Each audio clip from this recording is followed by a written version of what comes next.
Power centre माना जाता है। राजनीति के दो है, एक रायजादा है और मुकेश अग्निहोत्री है। खबरें आती है तो आप लोग अलग अलग दिशा में नजर आते हैं। अगर आपके विरुद्ध कोई बात करता है तो उसकी उठाने की हिम्मत आप में होनी चाहिए। अगर मेरी गलती नहीं है तो चाहे मेरे पिताजी क्यों ना हो, तो पिता से बढ़ के तो कोई नहीं होता।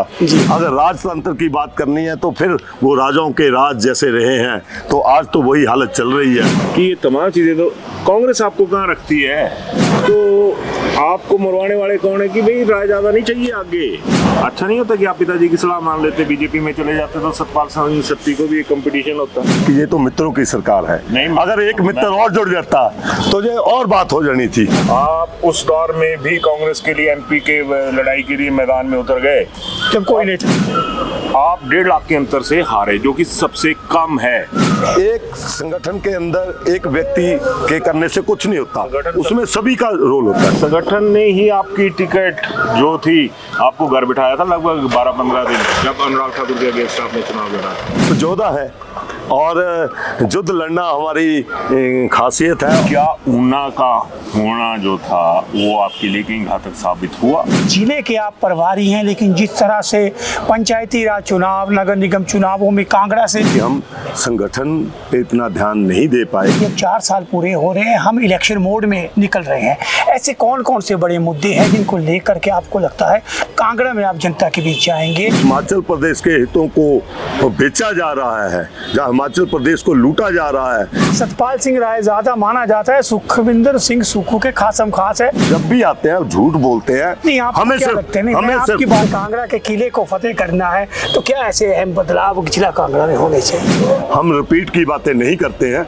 लेकिन हम लड़ाई की बात करते हैं। ऊना नगर निगम में पहली बार चुनाव होने हैं और ऊना नगर निगम को बनाने में आपका भी काफी बड़ा योगदान है। हमीरपुर सुखविंदर सिंह सुक्खू का गृह जिला है, उसमें चुनाव होने हैं। नगर निगम का चुनाव, मैं हमीरपुर की बात नहीं करूंगा।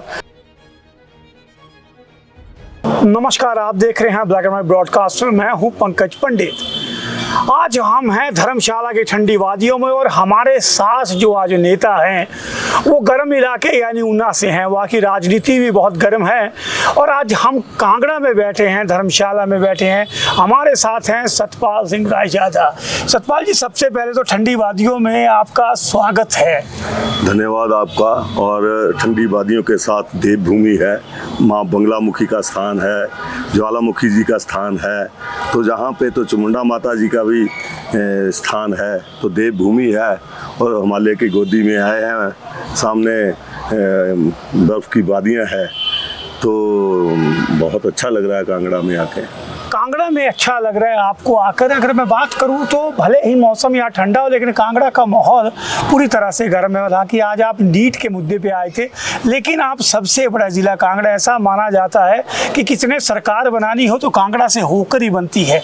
उस जिले के आप प्रभारी हैं, लेकिन जिस तरह से पंचायती राज चुनाव, नगर निगम चुनावों में कांगड़ा से संकेत आ रहे हैं, उससे वो संकेत किस तरफ जा रहे हैं, क्या लग रहा है? देखिए, मेरा पर्सनल अपना ये मानना है कि ऐसा नहीं है। हिमाचल प्रदेश में अभी जो पंचायतों के चुनाव आए हैं, अगर आप ओवरऑल इसमें ये देखिए तो पंचायतों के प्रधान जो हैं या उप प्रधान हैं वो कांग्रेस के जीत कर आए हैं। और शहरी इलाके में जो नगर निगम है, जहाँ मान लो आपके नगर पंचायतें हैं, उनमें हम हारे हैं, जहाँ हम जिला परिषद हारे हैं।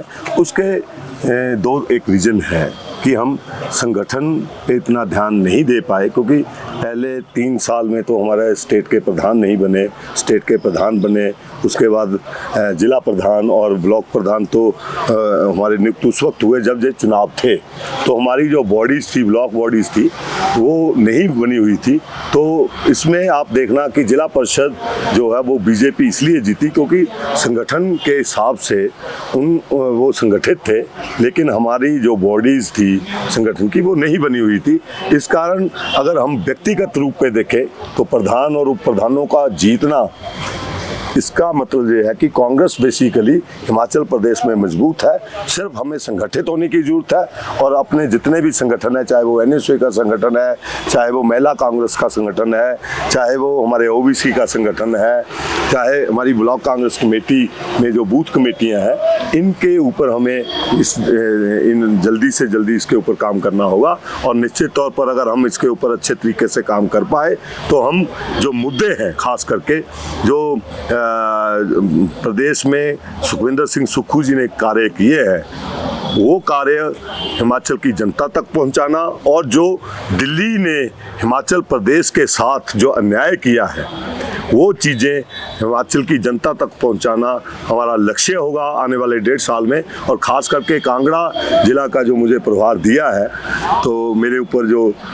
ये विश्वास जताया है ठाकुर सुखविंदर सिंह सुक्खू जी ने, हमारे अध्यक्ष जी ने, या हमारे प्रभारी रजनी पाटिल जी ने जो मेरे ऊपर एक जिम्मेवारी दी है, मेरी कोशिश रहेगी। नहीं, जैसे आपने कहा कि आपको लगता है कि सबसे महत्वपूर्ण प्रदेश की राजनीति में कांगड़ा है, और अगर हम कांगड़ा की बात करें तो वर्तमान में कांगड़ा जो है, जिस तरह के हालात कांगड़ा में बने हैं, आपको क्या लगता है कि अब 4 साल पूरे हो रहे हैं, हम इलेक्शन मोड में निकल रहे हैं, ऐसे कौन कौन से बड़े मुद्दे हैं जिनको लेकर के आपको लगता है कांगड़ा में आप जनता के बीच जाएंगे और भाजपा को चुनौती दे पाएंगे? देखिए, सबसे बड़ी बात है, अगर आप देखिए कि हमने जनता से ओपीएस का मुद्दा जो है, हमने ओपीएस देने का वादा किया था, ठाकुर सुखविंदर सिंह सुक्खू जी ने ओपीएस दिया, लेकिन हम जनता तक वो बात सही तरीके से पहुंचाने में अभी तक कामयाब नहीं हुए हैं। इसके साथ साथ आप देखिए कि उनकी सुख आश्रय की योजना जो है, आज हिमाचल प्रदेश पहला ऐसा प्रदेश है, और ठाकुर सुखविंदर सिंह सुक्खू जी की वो सोच कि जिस बच्चे का कोई माँ या बाप दोनों नहीं होंगे तो उसकी माँ बाप जो है वो सरकार होगी। ऐसे बहुत सारे काम जो है, इसके साथ आप कुसाऊ बांध की बात कर लीजिए, वहाँ दिल्ली से लड़ाई लड़ी गई, और पंजाब या हरियाणा या राजस्थान को तो पानी का फ़ायदा मिलता है, लेकिन जगह ज़मीन जो है हिमाचल प्रदेश की जाती है, उसका बेनिफिट, चाहे जितने भी बांध पहले हुए हैं उनका बेनिफिट, चाहे भाखड़ा बांध की आप बात कर लो कि सुप्रीम कोर्ट तक ने जो हमारे पैसा रिलीज़ करने की बात हिमाचल प्रदेश की है, वो हमें पैसा आज तक नहीं मिला है। तो वो नीतियाँ पहले ही वो इस तरीके से कर रहे हैं कि आने वाले समय में हिमाचल प्रदेश की जनता को रेवेन्यू इकट्ठा कर सके। आप हमारे जो ड्रग पार्क ऊना में खुल रहा है, जो पहले सारा केंद्र की जो सरकार है वो पैसा लगा रही थी, लेकिन उसमें उनकी बंदिशें जो थी कि बिजली आपको 2 रुपये देनी पड़ेगी, जबकि खुद हमें 7 रुपये अगर मिलती है तो 2 रुपये में हम बिजली देंगे, हम नुकसान भी उठाएंगे, तो उसका जीएसटी हमें फिर नहीं मिलता, जीएसटी फिर दिल्ली को जाता है। और ऐसी चीज़ें के बाद ज़मीन जो है हम सस्ती दे देते हैं, लेकिन वो सारी लड़ाइयाँ जो है सुखविंदर सिंह सुक्खू जी लड़ रहे हैं। आप देखिए कि हिमाचल प्रदेश का जो 9,000 करोड़ का एनपीएस का पैसा है वो केंद्र के पास है, वो अभी हमें नहीं मिला है। 40,000 करोड़ के आसपास जो 5 साल का मिलता था हमें आरजीडी के रूप में, वो बंद कर दिया गया है।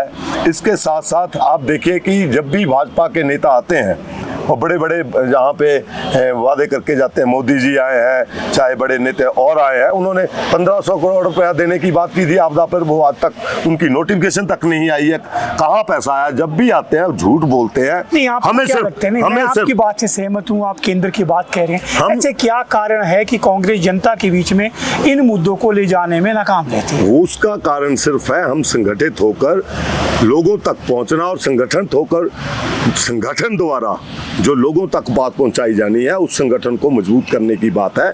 आने वाले 2-3 महीनों के अंदर हम संगठन को मजबूत करके लोगों तक जो केंद्र द्वारा हिमाचल प्रदेश के हितों को बेचा जा रहा है, जहाँ हिमाचल प्रदेश को लूटा जा रहा है, जहाँ हिमाचल प्रदेश का जो हक है उसको ख़त्म किया जा रहा है, जो लोगों तक पहुँचाना है। और साथ के साथ प्रदेश इतनी आपदाओं के गुजरने के बाद भी ओपीएस जैसी स्कीम, और जो हम जो बच्चों को गोद लेने की जो बात थी, ऐसी बहुत सारी स्कीमें हैं। जहाँ हमने कुसाऊ बांध के ऊपर जो लड़ाई लड़ी है, जहाँ हमने ड्रग पार्क की लड़ाई लड़ी, ऐसी बहुत सारी बातें हैं जो जनता तक हम पहुंचाएंगे। और निश्चित तौर पर हिमाचल की जनता पढ़ी लिखी है, और नीट का पेपर की आप बात कर लीजिए, जो दिल्ली का करप्शन है, अगर हम वो ही बात भी हिमाचल प्रदेश के लोगों तक पहुंचा देंगे तो हिमाचल की जनता पढ़ी लिखी है, वो कभी भी दिल्ली के खिलाफ इंसाफ और हिमाचल प्रदेश में कांग्रेस की सरकार का साथ देंगी, क्योंकि कांग्रेस ही लोकतंत्र का सही आईना है और लोकतंत्र को अगर बचाने की बात होगी तो कांग्रेस ही जो है लोकतंत्र को लेकर आई है और कांग्रेस ही लोकतंत्र को बचाएगी। अगर हम बात करें, सतपाल सिंह रायजादा माना जाता है सुखविंदर सिंह सुक्खू के खासम खास है, सबसे करीबी है, कभी वो हेलीकॉप्टर में आपको ऊना छोड़ने आ जाते हैं और काफ़ी नज़दीकी आपके, और सबसे बड़ा ज़िला यानी मिशन रिपीट के लिए सबसे अहम कड़ी कांगड़ा का प्रभार आपको दिया गया है। तो क्या आपकी फीडबैक क्या रहती है सुखविंदर सिंह सुक्खू को कि अगर कांगड़ा के किले को फतेह करना है तो क्या ऐसे अहम बदलाव जिला कांगड़ा में होने चाहिए? कांगड़ा में बदलाव जो लाएंगे वो तो ठाकुर सुखविंदर सिंह सुक्खू जी लाएंगे, लेकिन जहाँ जहाँ मुझे काम करते हुए लगेगा कि किस व्यक्ति को संगठन में या किन किन लोगों को हमने बूथ की कमेटियाँ बनानी है, कैसे हमने कांग्रेस को एक्टिव करना है, ये सारी चीज़ों की फीडबैक जो है और किस किस लीडर को आगे रखकर हमें कांगड़ा के चुनाव को आगे लेके जाना है, ये सारी चीज़ें सुखविंदर सिंह सुक्खू जी तय करेंगे। हम तो सिर्फ यहाँ की बात उन तक पहुंचाने की बात करेंगे, क्योंकि लीडर वो है तो लीड वो करेंगे। हम तो कार्यकर्ता है, कार्यकर्ता की तरह काम करेंगे और निश्चित तौर पर कार्यकर्ता जब ये सोच ले कि हमने सरकार को रिपीट करना है, और मैं आज आपके माध्यम से ये आपको बता दूं कि जैसे भाजपा की लोग तो जब अभी सत्ता में आए नहीं थे, हम विधानसभा में बैठते थे तो वो मिशन रिपीट की बातें करते थे। हम रिपीट की बातें नहीं करते हैं, लेकिन हम लड़ाई की बात करते हैं कि सही समय पर सही बात जो है और लोगों के हितों की बात है, जहाँ लोगों को अपने हितों की लड़ाई किस तरीके से लड़नी है, ये जागरूकता का जो अभियान है हम जनता तक लेकर जाएंगे। और सही फीडबैक है जो सुखविंदर सिंह सुक्खू जी और अपने प्रदेशाध्यक्ष जो हैं हमारे विनय जी, उनके आगे रखेंगे कि संगठन को इस तरीके से मजबूत किया जा सकता है। तो दोनों बड़े नेता मिल बैठकर संगठन को मजबूत करने के लिए जिन व्यक्तियों की आगे लाने की जरूरत है उनको आगे लाएंगे। अब मैं चलता हूँ आपके कर्म भूमि पर, बात करते हैं कि जिस तरह से ऊना जिला से जो परिणाम आए हैं वो उतने बेहतर नहीं है कांग्रेस के पक्ष से अगर देखा जाए, लेकिन असली लड़ाई जो है वो ऊना नगर निगम में होनी है, जिसे पहली बार कांग्रेस सरकार ने बनाया है। तो आइए चलते चलते बात करते, तो आपको क्या लगता है कि ऊना नगर निगम में पहली बार चुनाव होने हैं और ऊना नगर निगम को बनाने में आपका भी काफ़ी बड़ा योगदान है, तो उन चुनावों में किस तरह से लड़ाई लड़ेगी कांग्रेस, क्योंकि सत्ता का सेमीफाइनल वो भी बड़ा महत्वपूर्ण है। हमीरपुर सुखविंदर सिंह सुक्खू का गृह जिला है, उसमें चुनाव होने हैं और ऊना में होने, दोनों जगह पहली बार होने हैं। तो रायजादा कितने तैयार है अपने घर में इस अग्नि परीक्षा के लिए? देखिए, हम निश्चित तौर पर तैयार हैं। आपने नगर पंचायतों के वहाँ पे चुनाव हुए, निश्चित तौर पर वो हम हारे हैं, लेकिन मैंने जैसे पहले बात आपको की कि वहाँ के जो प्रधान हैं, ज़्यादा गांव के प्रधानों में हम जीते हैं। वहाँ पे 16 पंचायतें जो है वो मैं जीता हूँ और 12 पंचायतें वो जीते हैं, और उसमें बड़ी पंचायतें जिनमें 4-4, 5-5 हज़ार वोट है, वो सारी पंचायतें हम जीत कर आए हैं, वहाँ प्रधान हमारे हैं। निश्चित तौर पे हम कहाँ हारे हैं, जब इस चुनाव के बाद हमने अपने आप को एनालाइज किया, हमें पता चला कि संगठन में अगर हमने बूथ कमेटियाँ बनाई होती तो वो बूथ कमेटियाँ हमारे जिला परिषद के लिए भी लड़ाई लड़ती, लेकिन अगर बूथ कमेटियाँ नहीं बनी हुई थी, इसलिए जिला परिषद की सीटें हमने पूरे हिमाचल प्रदेश में लूज की है। लेकिन हमारे व्यक्ति जो है कांग्रेस एक और कारण था, भाजपा ने आधिकारिक कैंडिडेट भी दिए थे जिला परिषद में, कांग्रेस उतनी संगठित नहीं नजर आई। वही बात मैंने आपको बताई कि संगठित होकर अगर हम चुनाव लड़ते हैं तो निश्चित तौर पे हम जिला परिषद भी जीतते। अब एक और मौका है, मैंने कहा नगर निगम आपने बनाई है और ऊना में जो नगर निगम के चुनाव है वो होने वाले हैं। निश्चित तौर पे नगर निगम का चुनाव, मैं हमीरपुर की बात नहीं करूंगा, लेकिन मैं ऊना की बात करूंगा। नगर निगम का चुनाव निश्चित तौर पे मेयर भी हमारा होगा और चुनाव भी हम जीतेंगे नगर निगम का। मैं ऊना की बात करूंगा उसमें सिर्फ। अगर हम ऊना की बात करें तो ऊना में पावर सेंटर माना जाता है, राजनीति के दो है, एक रायजादा है और मुकेश अग्निहोत्री है। तो क्या आप लोगों का, जिस तरह से कई बार खबरें आती है तो आप लोग अलग अलग दिशा में नजर आते हैं, आपको लगता नहीं इससे कहीं ना कहीं पार्टी ऊना में उतनी मजबूत और एकजुट नजर नहीं आती है? जिस तरह से आपके बयान कई बार उतने बेहतर नहीं आते, अलग अलग दिशा में नजर आते हैं, उसका क्या कारण है रायजादा? देखिए, मेरा ये मानना है कि कांग्रेस पार्टी में ही सही लोकतंत्र है। अगर आपके विरुद्ध कोई बात करता है तो उसकी उठाने की हिम्मत आप में होनी चाहिए। चाहे वो हमारे बड़े नेता है, चाहे ठाकुर सुखविंदर सिंह सुक्खू जी है, चाहे मुकेश अग्निहोत्री जी है। मेरा काम करने का तरीका या मेरा बोलने का अंदाज बड़ा मुंह फट है और मैं सीधा बोलता हूँ। और निश्चित तौर पर जब भी कोई ऐसी बात होती है तो मैं अपनी बात को सही तरीके से रखता हूँ। और अगर मेरे से कोई गलती हो तो मैं छोटा व्यक्ति भी हो तब भी गलती मानता हूँ। अगर मेरी गलती नहीं है तो चाहे मेरे पिताजी क्यों ना हो, तो पिता से बढ़ के तो कोई नहीं होता जी। तो पिताजी भी क्यों ना हो तो मैं पिताजी की भी बात नहीं मानता हूँ, क्योंकि मेरे पिताजी खुद आरएसएस से निकले हुए व्यक्ति थे। जब उन्होंने मेरे को भाजपा में ज्वाइनिंग की बात की थी तब भी हमने ठाकुर ये बड़ी बात कह रहे हैं कि हमने ठाकुर सुखविंदर सिंह सुक्खू जी के नेतृत्व में एनएसए ज्वाइन की थी, क्योंकि मैं विचारधारा से जुड़ा हूँ, ना कि व्यक्ति विशेष से। और विचारधारा कांग्रेस पार्टी की जो है वही असली लोकतंत्र की विचारधारा है, क्योंकि अगर लोकतंत्र जिंदा रहेगा तभी जो है हिंदुस्तान जिंदा रहेगा। अगर राजतंत्र की बात करनी है तो फिर वो राजाओं के राज जैसे रहे हैं, तो आज तो वही हालत चल रही है। आप दिल्ली में देख लीजिए, मोदी जी के 12 साल में जो राजतंत्र से भरे हुए वो 12-13 साल है। तो इस राजतंत्र को उखाड़ने के लिए हमें लोकतंत्र में से ही आगे लोगों को बात पहुंचाने की जरूरत है। राय दादा जी, अब मेरे एक और मित्र हैं उदय जी, आइए आप भी बाहर खड़े हैं, कुछ आपसे बातचीत कर, थोड़ी इस बात को आगे बढ़ाया जाए। तो सबसे खास आदमी सुखविंदर सिंह सुक्खू के सबसे बड़े जिला की कमान है, इनके बाद उदय भाई क्या लगता है, क्या बोलते हैं आप?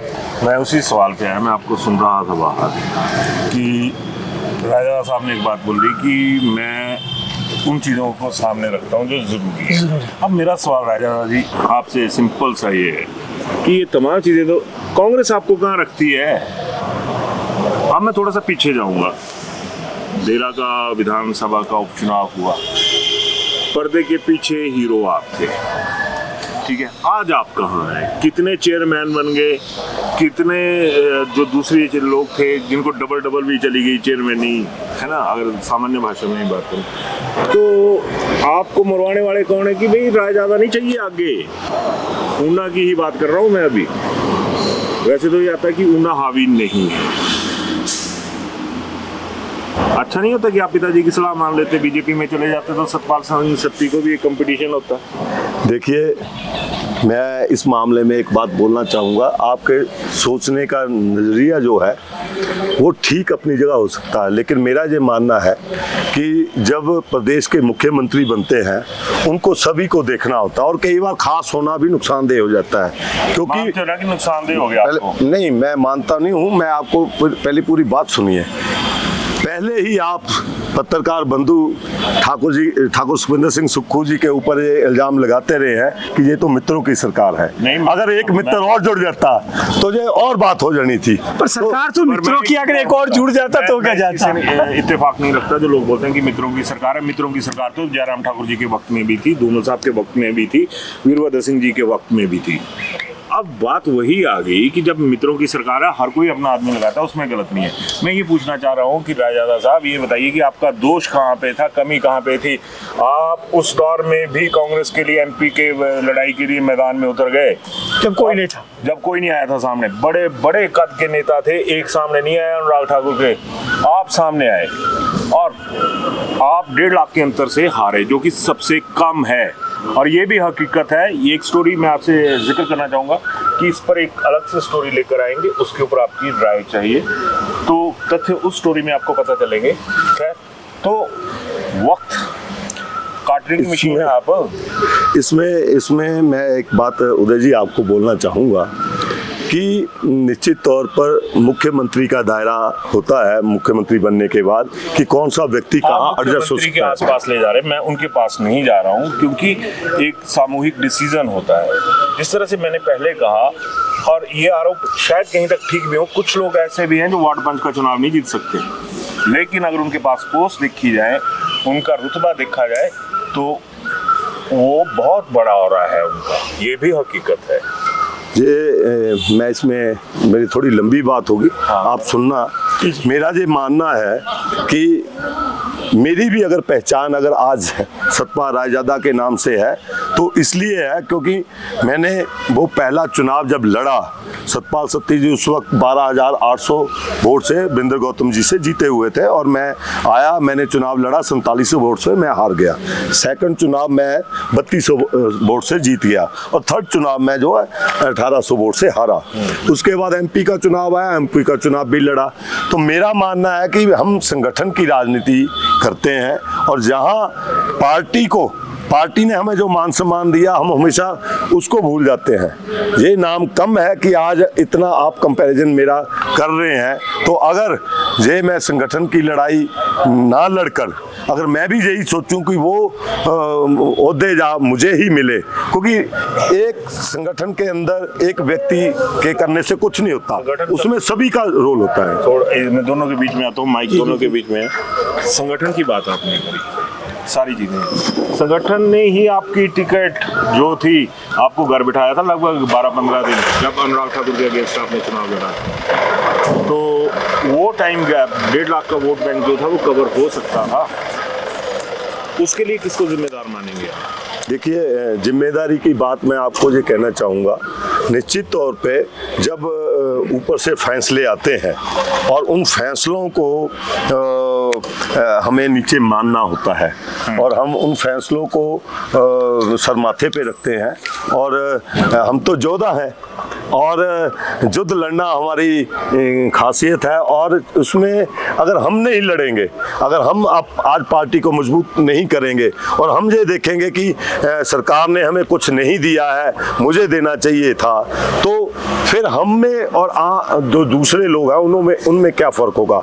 आज अगर हम ज़मीन पर उतरकर उन लोगों को, बहुत सारे लोगों को नहीं कुछ मिला, आज वो भी व्यक्ति हैं जिनको बहुत कुछ, सभी को तो नहीं दिया जा सकता, लेकिन विचारों की राजनीति लड़ने के लिए और उनमें ये चीज़ पैदा करने के लिए कि हमको लोकतंत्र की लड़ाई लड़नी है, हमने कांग्रेस की विचारधारा की लड़ाई लड़नी है, हमने सरकार, जो लोग सरकार चला रहे हैं वो सरकार चला रहे हैं और जो सरकार चला रहे हैं उन्होंने, हमारी सरकार ने क्या क्या काम किए वो बात भी जनता तक कुछ लोगों ने पहुंचानी है। अब सारे लोग तो सरकार में नहीं बैठ सकते, हो सकता है मुख्यमंत्री जी ने ये सोचा हो कि ये व्यक्ति संगठन में हमें इसकी जरूरत है, एक बात पूछूं, तो हम उस तरीके से काम कर रहे हैं। मुख्यमंत्री को आप टारगेट पे मत लीजिए, ये कायदे से आ जाते हैं कि जब मुख्यमंत्री हैं तो उनकी बात आएगी। मैं ये पूछ रहा हूँ रायजादा साहब कि क्या ऊना का होना जो था वो आपके लिए कहीं घातक साबित हुआ?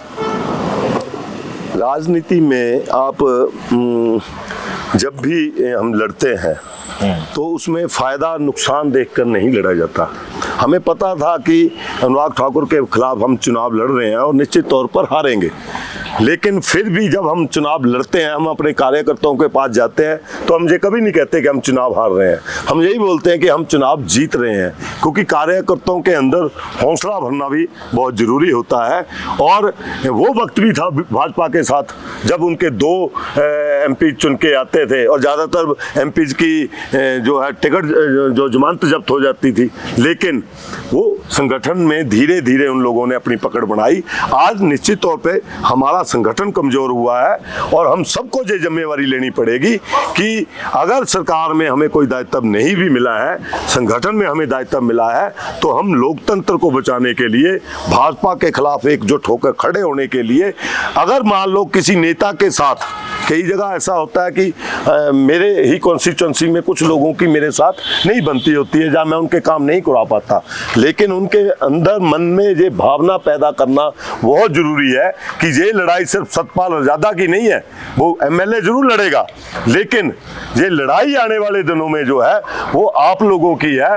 अगर संगठन कांग्रेस पार्टी का जिंदा रहेगा तो लोकतंत्र जिंदा रहेगा, लोकतंत्र जिंदा रहेगा तभी जो है वो हिंदुस्तान जिंदा रहेगा, ये मेरा मानना है। क्योंकि इस देश को आज़ाद कराने के लिए कांग्रेस पार्टी ने आज़ाद कराया, फिर लोकतंत्र लेके आई है, आज उसी लोकतंत्र को दोबारा बचाने की जरूरत पड़ रही है। बहुत ज़्यादा फ्लैशबैक में चले गए, मैं वर्तमान की बात कर रहा हूँ। खैर मैं अभी इस पंकज भाई को दे रहा हूँ। इन्होंने एक बात कही कि बहुत कुछ चलता है, चल रहा है, इनका क्या चल रहा है ये ऊना वाले तय करेंगे, ये कहाँ पे है कहाँ पे नहीं है। लेकिन बड़ी बात ये भी है कि जो चीज़ें सारी दुनिया ने देखी होती है, एक बात तो यहाँ पर सामने आ गई कि विनय कुमार जी प्रदेशाध्यक्ष हैं आप, संगठन कामयाब नहीं है, आ गई आवाज़ सामने। और क्या वजह है ये विनय कुमार आप तय करेंगे कि आपकी लीडरशिप में संगठन के क्या हालात है। सरकार अपने फ्रंट पर लड़ रही है, संगठन अपने फ्रंट पर कहाँ है। तो रायजादा साहब, ये चलते चलते मैं कुछ नहीं एक चिकोटी सी काट के जाऊंगा आपको कि आपके होटल के बाहर भी गोलीकांड हुआ था। आपने उस वक्त लड़ाई लड़ी कि जो आदमी इस दुनिया से चला गया था उनके ऊपर ही धाराएं लगा दी गई थी, है ना। तो वो वक्त भी याद रखना, और किस नेता ने क्या बयानबाजी करी थी उस दौरान, कौन इनके साथ खड़ा हुआ था, ये तो कांग्रेस के साथ खड़े हैं। लेकिन बहुत सारी चीजें ऐसी हैं, इस जवाब नहीं चाहूंगा इसके ऊपर आपसे, ये ऊना की जनता तय करेगी। तो आज की बात काफ़ी लंबी हो गई है, तो हमारे साथ रायजादा जी जिन्होंने बताया कि मिशन रिपीट के लिए सबसे बड़ा कांगड़ा ज़िला जो है उसकी कमान इन्हें सौंपी है, किस तरह से चलेंगे। तो रायजादा जी हमसे बातचीत करने के लिए आपका बहुत बहुत आभार। ऊना में ज़रूर आपसे नगर निगम के चुनावों में धन्यवाद, धन्यवाद sir. Welcome to Sumer Hotel, your gateway to the beauty of the Himalayas. Nestled in the serene hills of Sarahan, Sumer Hotel offers the perfect blend of comfort, elegance, and breathtaking mountain views. Wake up to spectacular sunrises, relax in spacious and beautifully designed rooms, and enjoy every moment surrounded by nature. Whether you're planning a family vacation, a romantic escape, or a peaceful retreat, Sumer Hotel provides an unforgettable experience. Indulge in delicious cuisine, warm hospitality, and world-class comfort. Discover the charm of Sarahan.